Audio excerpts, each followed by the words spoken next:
The feeding station, the ruined streets of the colony were quiet. The wind carried dust and the faint smell of rust and smoke. Broken walls leaned like tired giants, and every corner told the story of battles long past. A human soldier walked slowly, his boots pressing against the cracked ground.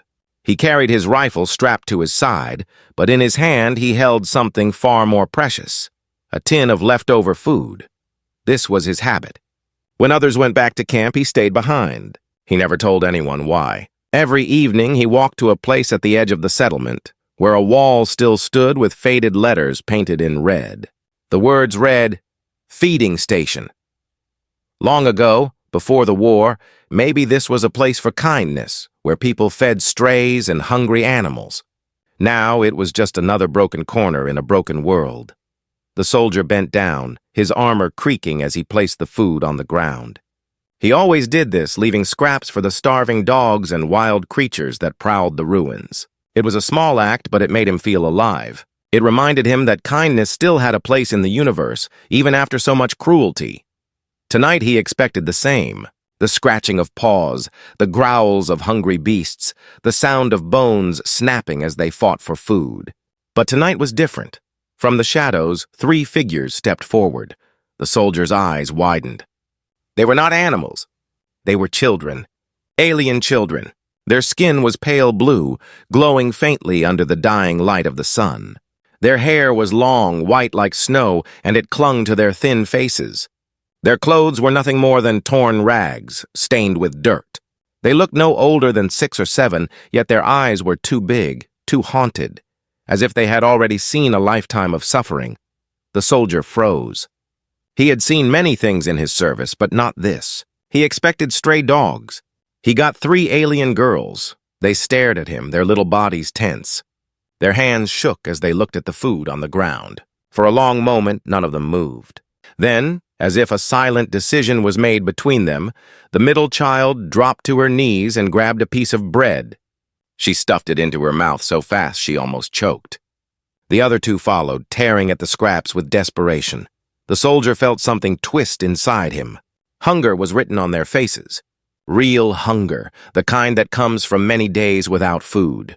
He could hear their small gasps as they ate, like every bite was a fight for survival. Around them, the stray animals circled, wolves and lean dogs with ribs showing through their skin. But strangely, none attacked. They only watched, keeping their distance, as if they understood these children needed the food more than they did. The soldier's hand tightened on the empty tin. He wanted to speak, but his voice caught in his throat. He knew aliens. He knew the wars. He knew the council. But these were not soldiers. These were not enemies. They were children. One of the girls looked up at him, crumbs sticking to her lips. Her eyes were wide and bright, but not with trust, only with fear. She seemed to expect him to strike her, to punish her for stealing food. She pressed closer to her sisters, her small body trembling. The soldier did not move. He crouched down slowly, lowering himself so he would not tower over them. His armor clinked softly, and the children flinched as if ready to run. He placed the empty tin on the ground and pushed it gently toward them. "You can have it," he whispered, though he knew they did not understand his words. The smallest one, the one with hair tangled over her face, dropped a crust of bread in her panic. Her thin fingers scrambled to pick it up before one of the strays could steal it. She held it close to her chest, as if it was the most valuable treasure in the world. The soldier's chest grew heavy. He realized this was not the first time they had fought hunger. It had been days, maybe weeks. Their bodies told the story, thin arms, bony knees, bruises hidden under dirt. These children had been abandoned. But by who? And why here in the ruins where no one cared to look? The soldier rose slowly, his heart pulling him in 2 directions. His duty told him to walk away. These were aliens, strays of another kind, someone else's problem. But his humanity whispered another truth. They were just children, and children should not starve. As the sun dipped lower, the ruins grew darker. The girls finished the last of the food, licking their fingers clean. Then they huddled together, staring at him, waiting to see if he would hurt them or leave them. The soldier looked at them for a long time. Their eyes followed him, filled with both hope and dread. He turned, his boots crunching against the dirt, and began to walk away. But as he stepped into the fading light, he heard something that stopped him cold. A small voice, weak, broken, but clear enough to pierce the silence. "Please." He turned sharply. His heart pounded. He had not imagined it. One of the alien girls had spoken in broken human tongue, and in that moment, the soldier understood. This was no accident.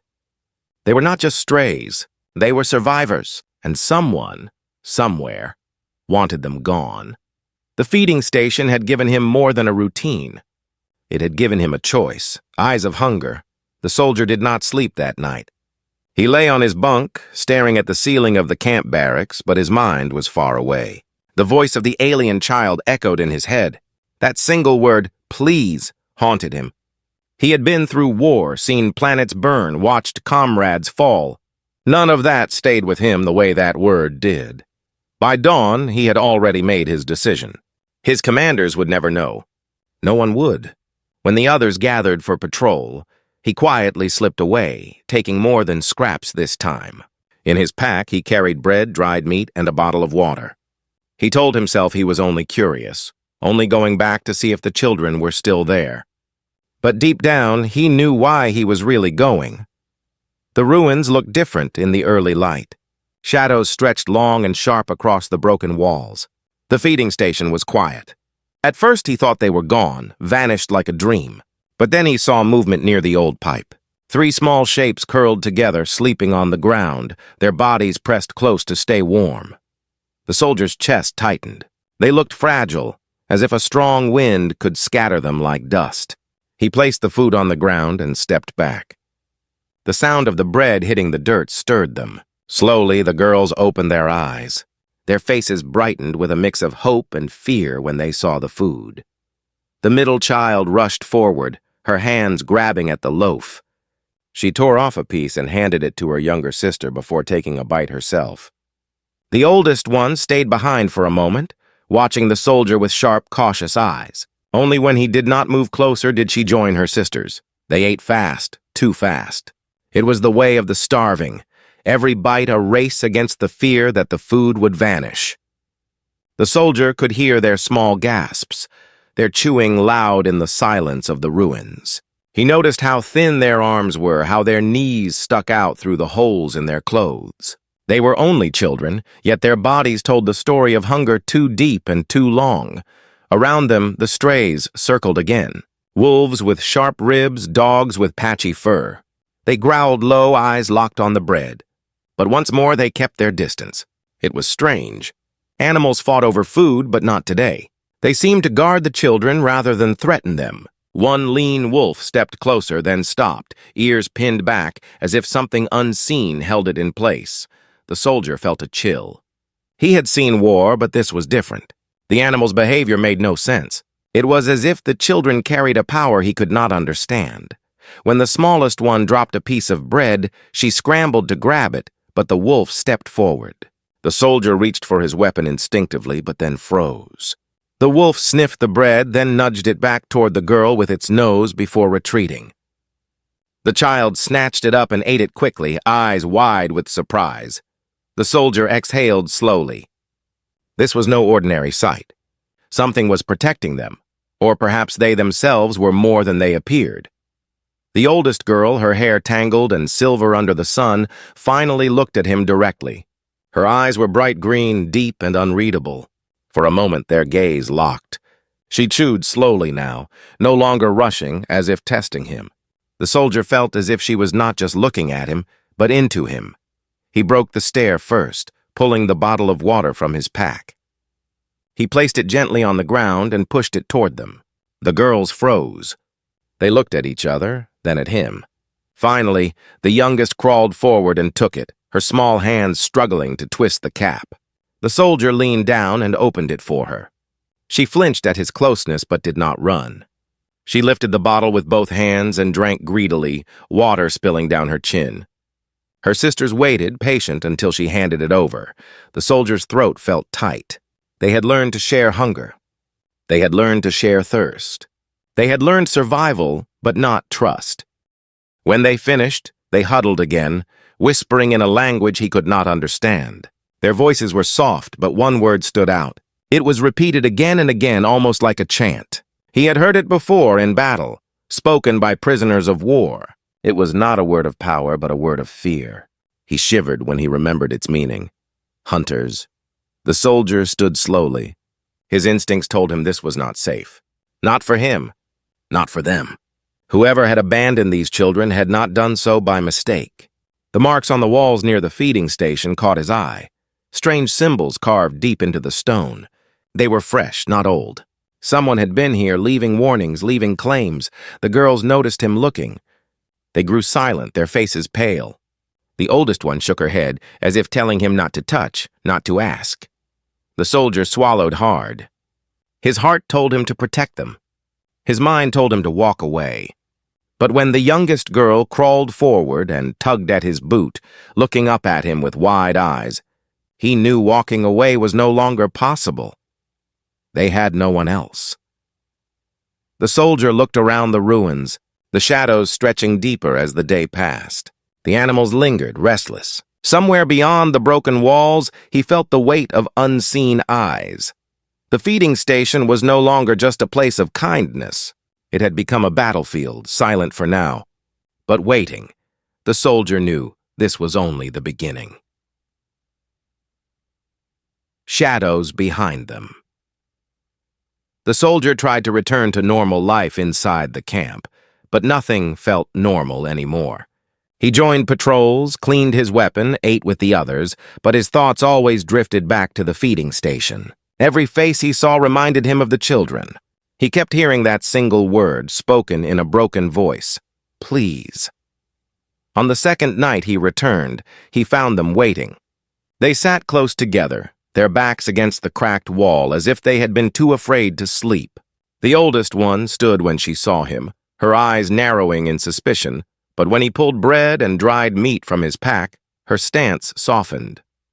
The three of them devoured the food, and once again the strays lingered around them but did not attack. The soldier noticed something new this time. Fresh marks had been scratched into the stone near the feeding station. Symbols, not human, cut deep into the wall as if with claws. He brushed his fingers over them and the stone crumbled. These were not old. Someone had been here since yesterday. He looked at the girls. They had stopped eating, their faces pale. The youngest pointed at the marks and shook her head quickly, whispering something in her strange tongue. The oldest pulled her sister close, trying to hush her, but the fear in their eyes spoke louder than words. The soldier felt a chill creep down his spine. He had seen these kinds of marks before. Not here, not exactly the same, but on battlefields. They were warnings. Signs left by hunters. That night he returned to camp uneasy. He said nothing to anyone, but his silence did not go unnoticed. Another soldier, a broad man with scars across his jaw, clapped him on the shoulder. "You've been sneaking off a lot," the man said with a grin. "Got a secret out there? A bottle or a woman?" The soldier forced a smile and shook his head. "Just air. Clears my mind." The other soldier laughed and walked away, but suspicion lingered in his eyes. Secrets were dangerous in camp. Secrets could kill. When morning came, the soldier knew he could not ignore what he had seen. He returned to the ruins with more food, this time in a cloth bag. The girls were waiting again, but they were not alone. At first, he thought the strays had drawn closer. He saw glowing eyes from the edge of the broken street, but as he stepped nearer, he realized those eyes were too high, too sharp, too still. Shadows moved where shadows should not. The soldier froze, his hand instinctively brushing against his rifle. He scanned the ruins carefully. Figures shifted just beyond the light, tall and silent. When he blinked, they were gone. The girls noticed too. The youngest whimpered, clinging to her sister. The oldest glared into the darkness, her thin body trembling but her eyes steady. She pulled her sisters back toward the soldier as if she believed he was the safer choice. The soldier crouched, lowering the food onto the ground. He forced his voice steady. "Eat," he whispered, though he knew they barely understood. "Eat quickly." The girls obeyed, their hands moving fast, but their eyes never left the shadows. The soldier's heart beat hard in his chest. He felt the weight of unseen eyes on him, watching, measuring. When they finished, the oldest girl finally spoke. Her voice was soft, her accent broken, but the word was clear. Hunters. The soldier stiffened. He had heard the same word whispered the day before, but this time it came directly from her lips, directed at him. She was warning him. The wind shifted, and with it came a sound, a scrape of claws against stone, faint but sharp. Then silence. The soldier rose slowly, his hand resting on his rifle. His training told him to retreat, to report, to call for backup, but he could not. If he reported the children, they would not be saved. They would be taken, silenced, erased. He had seen the council's judgment before. Innocent or not, it made no difference. He looked at the girls. They were staring at him, their faces pale, their small bodies pressed together. The youngest clutched the water bottle he had given them, holding it like a shield. Something inside him hardened. The shadows shifted again, but this time the soldier turned his back to them. He knelt down, lowering himself so his face was level with the children. "I will come back," he said softly. "I will not leave you." They did not understand his words, but they understood his tone. The oldest girl gave a small nod, her eyes wet but steady. The soldier stood and walked away, his steps firm, even though every instinct screamed at him to run. He could feel the hunter's eyes following him, but they did not strike. Not yet. As he reached the edge of the ruins, he turned once more. The children were still there, huddled together in the dying light. Behind them, the shadows shifted again, moving closer, waiting. The feeding station was no longer a secret. It had become a trap, and the soldier knew the hunters were patient. They would wait until the right moment, but so would he. A secret to protect, the soldier lived with two worlds in his mind. One was the camp, loud voices, clattering metal, the constant drills of war. The other was the feeding station, silent ruins, 3 starving children, and shadows that whispered danger. He moved between them like a man walking on a thin rope, always afraid he would slip. Days passed, and he kept returning to the ruins. Each time he brought more food, more water. At first, the girls grabbed what he gave like wild creatures, but slowly they began to trust. The youngest would sometimes smile, small and fleeting when she saw him. The middle child learned to hand food to her sisters before eating herself. The oldest watched him most carefully, testing him, measuring his every move. Yet even she, after many visits, dared to sit closer, though her eyes never lost their sharpness. But trust came with risk. The soldier's absences did not go unnoticed. His fellow soldiers joked about his nightly walks, but behind the laughter he sensed suspicion. In the camp, secrets had a way of being found, and once found, they were punished. If anyone learned about the alien children, they would be gone before dawn. One evening, as he returned from the feeding station, he found a man waiting near his bunk. It was the scarred soldier, the one who had teased him before. His grin was thin now, more curious than friendly. "You vanish a lot," the man said. "What do you find out there? Treasure or trouble?" The soldier forced a shrug. Silence. "That is all." The scarred man narrowed his eyes. "Be careful with silence. Sometimes it hides screams." The words stuck with him long after the man left. The next night, when he reached the feeding station, the children were already waiting. Their faces lit up when he placed the food before them, but their joy was brief. The oldest pointed to the wall, where more symbols had been carved. Deeper this time, sharper. The soldier studied them. They were warnings, but also something else. A message, a claim. The hunters were not just following. They were marking territory. They wanted him to know. The girls whispered to each other in their strange tongue, their voices fast and anxious. The soldier could not understand the words, but the fear in their tone was clear. He knelt and tried to calm them, but they shook their heads violently. The middle child clutched his arm, her fingers tight, as if begging him not to leave. His chest tightened. He had never been anyone's protector before. He was a soldier, trained to obey orders, not to save strays. Yet, when he looked into their wide, desperate eyes, he felt something shift inside him.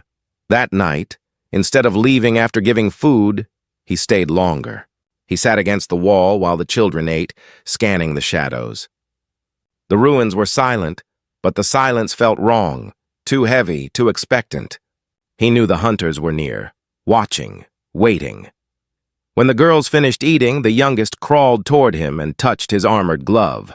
Her tiny blue hand rested there for only a moment, but it was enough. The soldier did not move, afraid the small bond would break if he did. The child pulled back quickly, hiding behind her sisters, but the moment stayed with him. The soldier returned to camp with a decision weighing on him. He could not tell anyone. Not his commanders, not his friends. This was his secret to protect. The girls would survive only if no one knew, but secrets grew heavy. 2 nights later, as he prepared to leave camp again, the scarred soldier stopped him. "You go out there every night," he said, voice low. "I do not believe it is just silence you seek. If you find something, you should share. Secrets bring death." The soldier's hand tightened on his pack strap. He met the man's eyes but said nothing. After a long pause, the scarred soldier smirked and walked away, but the warning lingered. When he reached the feeding station, the air felt colder than usual. The children were there, but huddled tight, their eyes wide with terror. The oldest one rushed to him, speaking fast in broken words. "Hunters! Close!" The soldier's stomach turned. He gripped his rifle and scanned the ruins. The shadows seemed thicker, the silence sharper. The animals were restless, pacing back and forth, growling low. Something was near. Something unseen, but powerful. The soldier crouched low, placing his hand on the ground. He could feel faint vibrations, like footsteps far away but moving closer. The children clung to him now, their small bodies trembling. He whispered softly, "I will not let them take you." The oldest girl met his eyes. For the first time, she nodded, as if she believed him. The soldier stayed with them longer than ever, waiting until the night deepened and the vibrations faded. Only then did he leave, his heart heavy with the knowledge that time was running out. The hunters were closing in, and soon he would have to make a choice no soldier was trained to make. Betray the council, or protect the innocent. The choice of humanity. The soldier had lived his life by rules. Orders given, orders followed. That was how he survived the war, how he earned his place in the camp. But now, with every night he spent at the feeding station, those rules felt more like chains. The children had become his secret, his burden, and his reason to return. The council would never forgive him if they found out. Aliens like these girls were not meant to be saved. They were meant to vanish quietly, erased by hunger, by silence, by hunters. But each time he saw their eyes, bright, desperate, alive, he knew he could not let them die. That night he carried more than food. He brought a blanket, torn but warm, and a small lantern to push back the dark. When he reached the feeding station, the girls rushed to him. The youngest clung to his leg, the middle one reached for the pack, and the oldest simply stood there, her eyes filled with something heavier than hunger. He gave them bread, water, and dried fruit. They ate quickly, but this time there was no joy. Their eyes flicked to the shadows again and again. The symbols carved into the wall had multiplied, covering the stone in strange patterns. Fresh scratches gleamed in the lantern light. The hunters were not just close, they were marking their arrival. The soldier set the lantern down, its glow spreading across the ruins. He scanned the dark edges. Shapes moved there, tall and silent, slipping between broken walls. Their glowing eyes burned like coals. The animals growled low, hackles raised, but none dared attack. The air felt heavy, charged with something ancient and cruel. The oldest girl pulled at his arm and whispered in broken words. "They come?" "Tonight." The soldier's stomach tightened. His hand went to his rifle, the cold metal grounding him. He had faced enemies before, but never like this. These were not soldiers to fight openly. These were shadows sent to erase what was not meant to exist. The youngest child began to cry softly, muffling her sobs against the blanket he had given. The middle one held her close, whispering words of comfort in their alien tongue. The oldest stood straight, her thin body shaking but her eyes fierce. She looked at the soldier as if demanding to know, "Will you protect us, or will you leave us?" He swallowed hard. He could almost hear his commander's voices in his head. "Your duty is to the council. Do not question. Do not resist. Do not protect the enemy." But when he looked at the girls, he did not see the enemy. He saw children who had been abandoned, children who had been thrown away. And he thought of Earth long ago, when humanity had once been weak and ignored. He thought of how his own people had risen, not because of power, but because of defiance, because someone had chosen to fight when others demanded surrender. The soldier lifted his rifle. His voice was low, steady.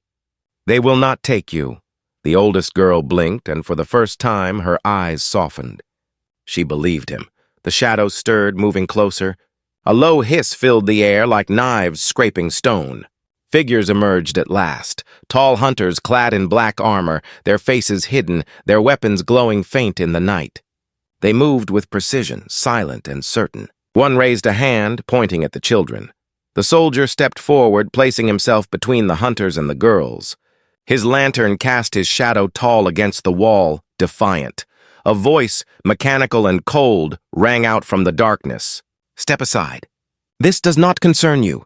The soldier gripped his rifle tighter. His heart pounded, but his voice did not shake. "It concerns me now." Silence fell. The hunters did not move, but their eyes glowed brighter. The soldier could feel the weight of the council's law pressing down on him. By standing here, by defying them, he was already marked. There would be no going back. Behind him, the children huddled close. He could hear their breathing, fast and frightened. The oldest placed her hands on her sister's shoulders, steadying them, giving them strength. The soldier raised his rifle slowly, aiming at the nearest hunter. The air grew thick, every second stretching like eternity. He knew he was one man against many. He knew the council would call him a traitor. He knew this choice might cost him everything. But he also knew this. If he stepped aside, if he let the hunters take the girls, then he was no soldier, no human, no man worth remembering. The hunters shifted, weapons lifting, shadows tightening around him. The soldier's voice cut through the silence, sharp as steel. "If you want them, you go through me." The night exploded.